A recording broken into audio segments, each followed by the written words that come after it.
Thank you, Jeremy, and good afternoon, everyone. My name is Michelle Shepherd. You can call me Mama Mish. My pronouns are she, her, and it is such a pleasure to be back with you this year. Quick housekeeping. For first aid, please, Kate and Lulu from library staff, put your hands up for any first aid. She's around somewhere. She's around somewhere. They're also here. Okay, look at these folks over here as well. Our emergency exits, I'd say pretty much out the straight door up here, as well as our toilets. I will ask you as well to take a moment to put your phones on silent if you haven't done so already. There's always one in every crowd. We also have Louise Hemingway for any mental health supports back here in the back waving their hand. There's also going to be survey QR codes as well at the end. Those are always very important to get your feedback as well for these particular events. It generally means a lot to return again this year as MC for Sunbury's IDAHOBIT event for our International Day Against Homophobia, Biphobia, Intersex Discrimination, and Transphobia. I'd like to begin by acknowledging the Wurundjeri people of the Kulin Nation as the traditional custodians of the lands we're gathering on today. I pay my respects to their elders, past and present, and extend that respect to any Aboriginal and Torres Strait Islander people joining us here today. It's always important to remember that conversations around inclusion, dignity, belonging in this country begin with First Nations people whose histories, resilience, and connection to community continue to teach us so much more around survival, identity, and truth. And today is a celebration, but I think it's fair enough to say it also arrives at a complicated time. Over the past year, we watched growing hostility towards LGBTIQA+ communities across parts of the world, particularly towards trans and gender diverse people. Public conversations have become harsher, more politicized at times, and deeply exhausting for many people in our communities. I know myself, I definitely feel that burden quite a bit as a leader within this space. I know I'm doing a lot of direct reading, but I do know that if I allow my heart to spill out a lot of the words that are flowing through it, I know I probably would burst into tears. So I know I have that burden. I'm sure many of you do, and I stand here with you in shoulder to shoulder in solidarity. And at times, events like this remind us there is still enormous strength in people coming together locally, visibly, and compassionately.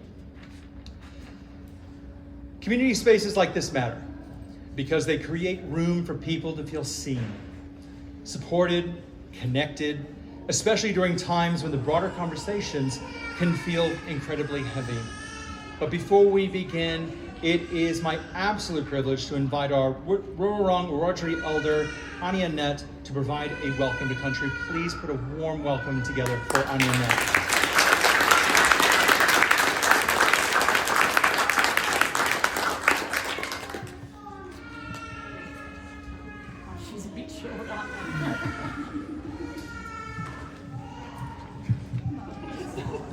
A bit short, all right. I'm black and I'm gay and I'm a single mum. I got married many years ago to a lady called Kathy, and we had two beautiful children. I was 44 years of age when we had our first child and 46 when we had our second child. Thank God I'm gay and she was actually the birth mother, eh? Would have been pretty hard at that age. But we were in IVF for years, and when we had our first child, Julia, she was actually illegal. Because back in 2006 it was still illegal for women to use IVF and have children. But Joey, my son, he's legal. And we had him in 2004. Have you all heard of treaty? You know how we got treaty, don't you? Through AI. And you know what AI is, don't you? Aboriginal intelligence. And we got it through a woman named Jill Gallagher. And we got this thing called truth telling. And what a lot of people don't realise is when we're doing truth telling, it's not only about the atrocities that happen to Aboriginal people, but it happened to gay people too, and it happened to women. Women weren't allowed to drink in pubs. Aboriginal people weren't allowed to drink in pubs. And back in the 70s, you know, if you were gay and you had a child, the child was taken off you because people thought it was an immoral danger. And there was a queen called Elizabeth I who thought that being gay should be outlawed and illegal. So she made it illegal for gay men, but didn't make it illegal for women. And later on in life, if you're a man, back in the early days, you could be arrested for being gay. If you're a woman, you're arrested for being a prostitute. So they, you know, just called us prostitutes, which was really unfair. And it was all right too back then. If you raped a woman, it wasn't a big deal. You're just showing her what she was missing out on. And if you bashed a gay boy to death, well, you just got rid of another problem in society. It was pretty sad back then, and we've fought a long way and a long time to get where we are today. But gay people still haven't got the equality that heterosexuals have got. And that's what today's about. Equality, gender-based equality, rights for homosexual people, transgender. I'm an old-fashioned person who was a lesbian in the 70s, and now they've got all these letters. All we need is one more, and I think we'll have the alphabet, eh? But my learned friend here will tell you the rest of the letters when they get up. Is that right, sister? But it's really important that we realise where we've come from, and events like this recognising where we are today, but where we still need to go in the future. I'm still arguing that, you know, when you're in a gay relationship, it doesn't matter who gives birth. They're our kids. They're not adopted. I'm not a stepmother, but I am my children's mother. So that's another thing within gay people having children we really need hard to fight for, is the rights to be recognised as parents.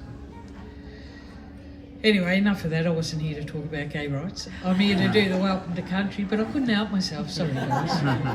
That's me. When I was little, I went to Christ the King, and we used to play kiss Tracie, and I couldn't help myself. I always chase the girls and kiss them. Back in the 60s, the nuns thought that was horrible, and they used to get that bloody feather duster or the strap across the back of the legs or across the hand. You know, but it didn't stop me. I still chase the girls. In the beginning, we all believe in a creator. Some people call him God, some people call him Allah. We call him Bunju, an eagle who flew over a vast plain of nothing and created the world. And from that world, he created people. And we also, if you don't believe in a creator, you believe in evolution, well, you believe we come from the land. And you split it in microorganisms into cells, evolving into what we are today. But regardless, we all believe we come from the land, we go back to the land, we become part of Mother and give life to everything the land gives life to. And my son's an evolutionist. I told you I had a boy and a girl. And gosh, you know, they're both straight. I can't work out what I've done wrong. But I'm still trying hard. My son came home the other day with eyeliner on. I go, "Son, are you gay?" And he goes, "No, Mum, I'm goth." I thought, oh. Close, is it? Maybe we could add the G. Oh, we got the G. We do have the G. So they're included. And I've got a pretty successful business. I've been running the only Aboriginal gay archaeological company, and I have for the last 41 years. And this year I finally made it as a successful business in the trade I do. It took me 21 years. Black, gay, single mum. It was really hard, but I overcome the odds and I did it. I finally made it. So I'm what you call a cub. You know what a cub is? Cashed up blackfellow. So I got the Land Rover. My bloody son always takes it out. He can't park and he won't listen to Mum. So the left-hand side of the Land Rover's got more hits than the Beatles. But I still love him. He never listened. I thought I was him and he had the black eyeliner on. But Anyway, I was giving this talk once in a place called Castlemaine, just down the road here, and this gentleman got up and he said, look, he said, I believe in your dream time. He said, but you know Adam and Eve were white, don't you? And I said, white? I said, but weren't they from the Middle East? They would have had to have a bit of colour, eh? They couldn't have been white. And there is no apples in the Middle East. There's pomegranates, there's figs, and if you're lucky, not like me, there's dates. But there is no apples. And I thought, this guy's trying to do a meatloaf here. 2 out of 3 ain't bad. Maybe he's going for the hat trick. But then I thought about it and I thought, nah, Adam and Eve must have been white. He must have got one thing right, eh? Because if they'd have been black, they would have said, stuff the apple and ate the snake. And we wouldn't be in the trouble we're in today. Welcome to my country, my land, your land. Let's walk together as one. And let's make it a better place for all Australians and the youth. Always was, always will be gay people. Thank you.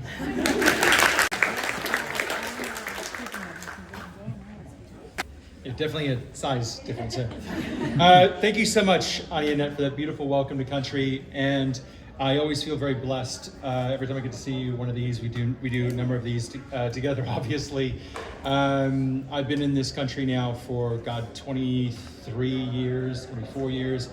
And more and more, I feel so much closer to the land that I live on now. So thank you so much for that welcome. As I mentioned earlier, it's genuinely lovely to return this year because last year I spoke about the power of communities. And after the kind of year many LGBTIQA plus people have experienced, I think that message has only become more meaningful. What continues to astound to me is that despite the negativity many communities are facing, people continue showing up for one another anyway. People continue to check in on friends. Teachers continue to support students. Parents continue to learn. Allies continue to speak up. Community organizations continue doing the work. And young LGBTIQA plus people, it's a long acronym, continue trying to imagine a future for themselves in a world that does not always make it easy. And it's not just the kids, I tell you, as an adult, I feel the same way. I think that quiet resilience deserves recognition because it often is the part that never makes headlines. This year's global IDAHOBIT theme is at the heart of democracy. And I think that theme asks something really important of us all. Democracy is not simply about voting or politics.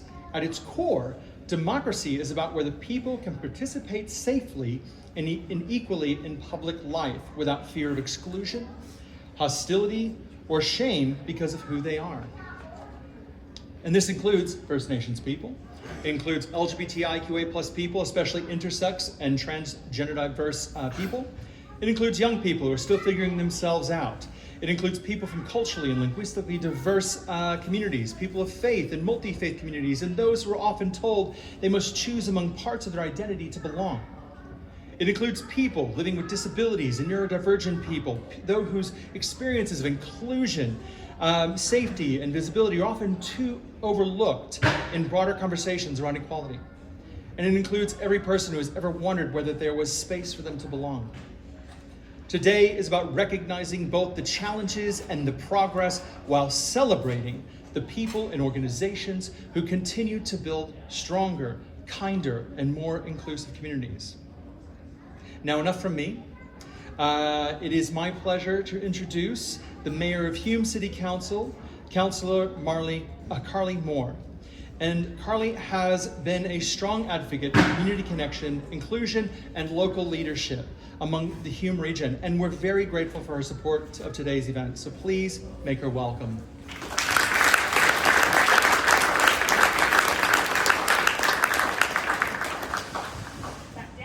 Back down. There you go. Thank you.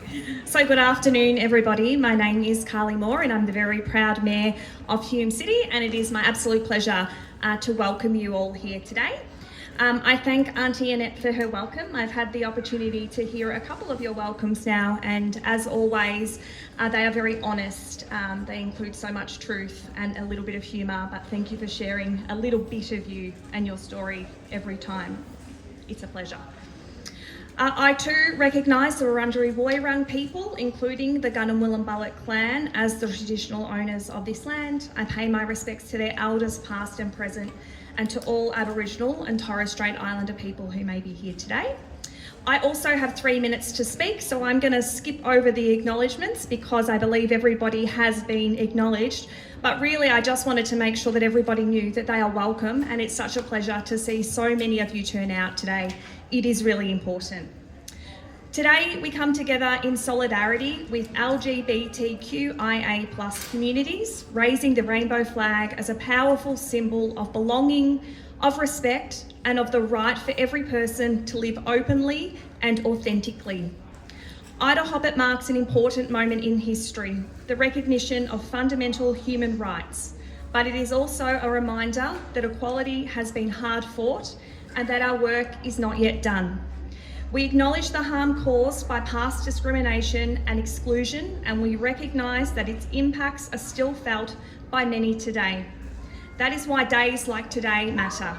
They call on all of us to stand against prejudice and to actively build a community where everyone feels safe, feels valued, and feels free to be themselves. But today is also about hope and progress. It is about celebrating the strength, pride, and the contribution of our LGBTQIA+ community.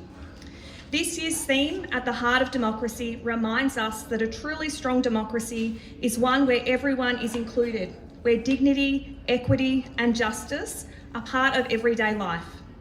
Here in Hume, this commitment is reflected in our Social Justice Charter and in the work we are doing alongside our LGBTQIA+ community working group. This group plays an important role in shaping Council's approach, ensuring community voices are heard, and to helping drive meaningful change. Expressions of interest are now open, and I strongly encourage community members to get involved, so please reach out to somebody in a purple t-shirt if you'd like to get involved. We remain committed to listening, learning, and working in partnership with our community to build a more inclusive future for us all. I'd like to thank everyone who has helped make today possible and those who continue to advocate for equality and inclusion. Thank you for being here, for showing your support, and for helping make Hume a place where everyone can truly belong. Thank you. Can everyone hear me if I leave it down like this? Yeah. Great. Hardest part about being one of the tallest people in the room is that microphone thing. Thank you, Councillor Moore. One of the most powerful parts of events like this is hearing directly from community voices and lived experiences, because policy and public conversations are always more meaningful when grounded in real people's lives. I give permission for anyone who is struggling with the acronym just to refer to it as the Rainbow Communities. It probably is a little bit easier off the tongue. I do appreciate that. And speaking of Rainbow Communities and the powerful leadership, I do want to now welcome Tracie Oldham. Tracie is joining us today to share reflections from lived experience and the importance of visibility, inclusion, and belonging within community spaces. Please welcome my friend and your friend, Tracie.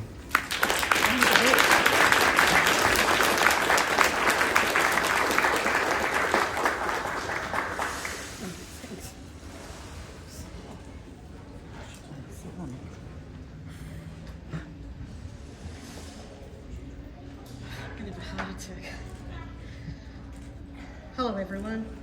I'm proud to be standing here today together with you in solidarity to acknowledge IDAHOBIT, a day dedicated to standing against discrimination and affirming the dignity of every person. Whether you identify as part of the LGBTQIA+ community or as an ally, today we stand together. This day is not only a reminder of how far we've come, but also a call to continue building a future with where every person is safe, respected, and feel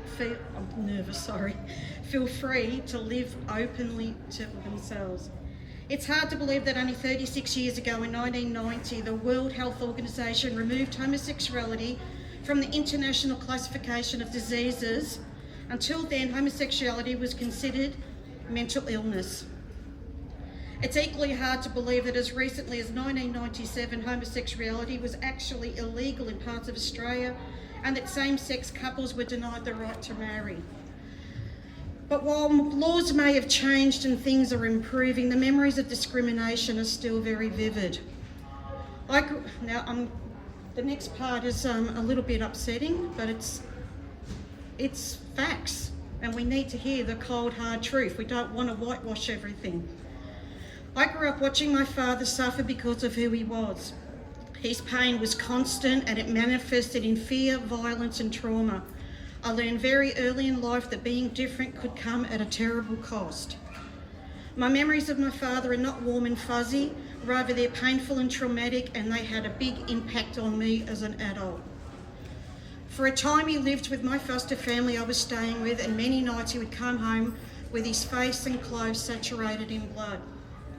My uncle, disgusted by my father's sexuality, would storm into my bedroom, drag me out of bed and force me to look at him, while sarcastically saying, "How does it feel to have a poofter for a father?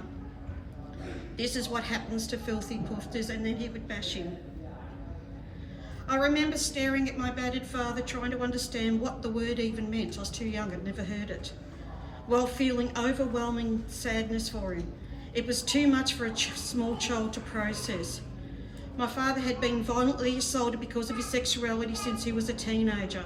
The worst attack was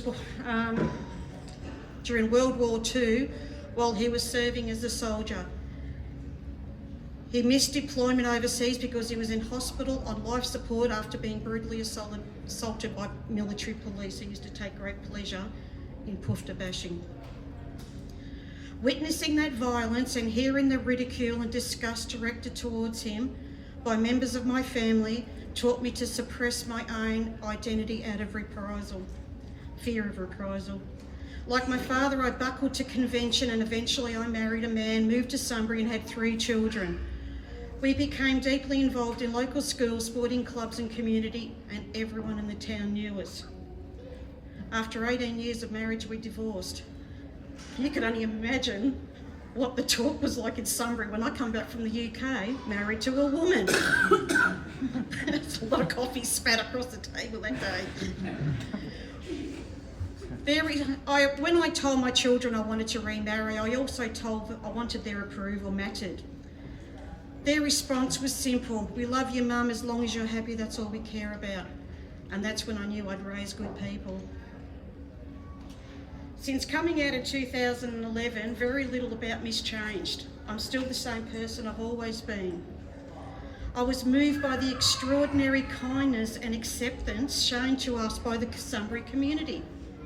My wife and I, there's Carol there, were embraced wholeheartedly. We were even featured on the front page of the local newspaper as Sunbury's first married lesbian couple. People would stop us in the street to congratulate us. How remarkable is that? It's now been 15 years since I came out, and not once have we been abused, harassed or made to feel unwelcome in this town. We've been accepted for who we are. That acceptance matters more than people realise, because acceptance saves people from isolation. It gives people the courage to live honestly. And for many LGBTQIA+ people, it can literally save lives. Unfortunately, not everyone has had the same experience that we had with the acceptance and the safety we have. That's why I proposed to the Hume Council to host Sunbury's first IDAHOBIT and flag raising event, so members of our LGBTQIA+ community could step out of the shadows and proudly say, "I am here, I deserve to be seen and I'll no longer hide." I am proud to say that the first IDAHOBIT and flag raising event was held in May 2022 through the partnership of Hume City Council and the Sunbury Community Centre, which is now Omnia, and community members, which has now become an annual event. As I look around the room today, I am inspired by the advocates, allies, organisations and community members who work tirelessly to promote inclusion, increase understanding and create communities where everyone feels they belong. Today we acknowledge IDAHOBIT as part of that ongoing commitment. But creating a world where everyone belongs requires more than a single day of recognition. It requires courage, it requires compassion, it requires all of us. Every conversation matters, every act of inclusion matters, every person who chooses understanding over prejudice matters. Together we can continue building a world free from discrimination, not just today, but every day of the year. Thank you for joining me in recognising IDAHOBIT, and thank you to Hume Council, Omnia Health, DPV and the community members and everyone that's here today that helped make this matter.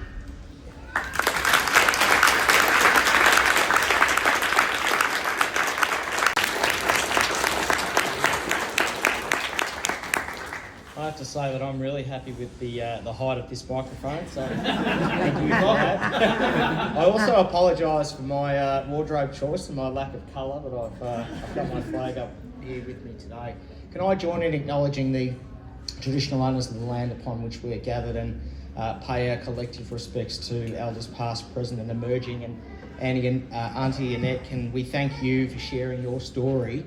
I remember being in the Parliament when Australia's first treaty was passed, and the pride that came with that is something I think that needs to be celebrated, acknowledged and recognised. Can I thank Omnia Health for having us here today for, it's hard to believe, the 5th IDAHOBIT here locally, and this would have to be one of the most energetic, warm, enjoyable events that our community can have and celebrate. Jeremy, can we thank you, Mama Mish, Mayor Moore, Councillor Jared Bell, Councillor Kate Hamley, there you are, powerful and dedicated and passionate advocate Tracie Oldham. Can we give Tracie another huge round of applause? For sharing your story and for having the courage and the passion to do so makes us all better. So thank you very much. Clover, to you and your wonderful speech, thank you for everything that you've done and for your words. Peter Donlan, Don Tidbury, but most importantly, if everyone could just have a look around the room and have a look at all of the groups and organisations. I can see members of Victoria Police, Hume City Council, so many people that have come together for this really important event. Makes me, as the member for Sunbury, and I think should make all of us really, really proud. I'm going to be hopefully far less than the 3 minutes, so I don't get the wind up. I just want to say a couple of things. There's no secret that democracies all around our globe right now are under serious stress and pressure. But our democracy is best when we are respectful, when we're thoughtful and when we're kind to one another. Tracie, I think you said it best when you said, and I jotted this down because it was a great line, choosing understanding over prejudice. And I think that's just so important. As leaders, as members of our community, it is so important that we do and have events like today. I think listening to people that have lived through some of the most traumatic, some of the most devastating experiences is a lesson for all of us to do more, to do better, to come together and to celebrate each other. And our democracy is better when we do that, but most importantly, our community is better when we do that. I want to thank all of you for being here today to make our community safer and fairer and a better place. I'm going to finish with a quote from my amazing office manager who insisted that I put this in, and it's a really good quote. Every time someone steps up and says who they truly are, the world becomes a better, more interesting place. Thanks so much for having us, and thanks for all you guys do for our community. And community connection across Victoria. And we're grateful for their support in today's event. So please welcome Don Tidbury.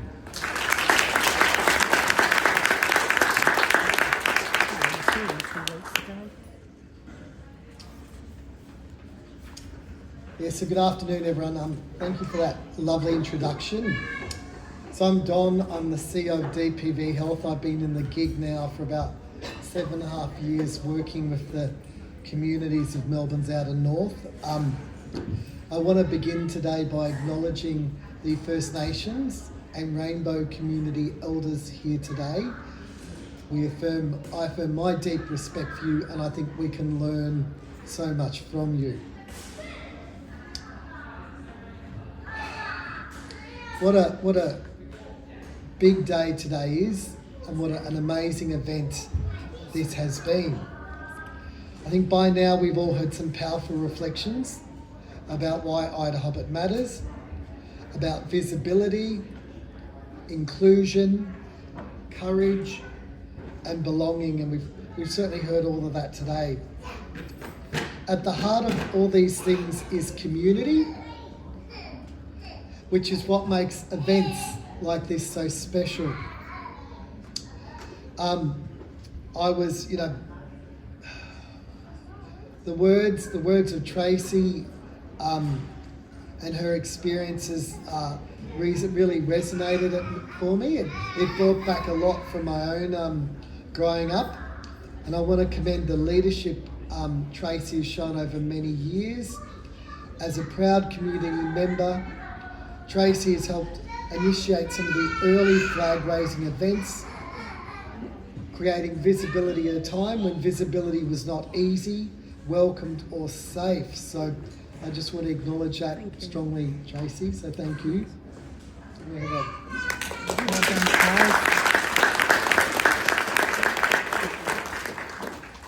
It's important we acknowledge elders in the Rainbow community and in the First Nations community, because progress does just not happen on its own. Someone always has to have the guts to go first. Someone chooses courage before certainty, and leadership like that creates space for others to feel seen, valued, and included. So as the CEO of DPV Health and a out and proud member of the LGBTIQA+ community, this day is deeply personal to me. And I can remember, seeing all these community leaders here. I can remember a time, a long time ago, in a state less progressive than this one, where I was told, you'll never be a manager because gay people don't become managers. I guess the saddest thing about it is I actually believed it for a couple of years. Yeah. So I know what it feels like to quietly wonder, am I safe here? Am I good enough? Can I fully be myself here? Will I be accepted here? Can I not be ashamed of myself? So for many LGBTIQA+ people, these questions are still often part of life. And that is why IDAHOBIT matters. Because this day is not only about recognising discrimination or prejudice, it is about affirming something far more powerful, that every person deserves dignity, safety, equity, and belonging. And that's what matters deeply in community health, and it's why I'm so proud of the work that Omnia Health and DPV Health do. At DPV Health, we understand that health is not only physical, our health is shaped by whether people feel safe, respected, and welcomed for who they are. We also know that LGBTIQA+ communities continue to experience high rates of psychological distress and significant barriers when accessing care. Too many people still delay seeking support because they fear judgment or have had experiences where they do not feel safe or understood. This tells us something important. Inclusion is not just a value, it is a true health issue. Here in Sunbury and across Melbourne's outer suburbs, community connection runs deep. That is evident here today. And this can be one of our greatest strengths, as together we stand united.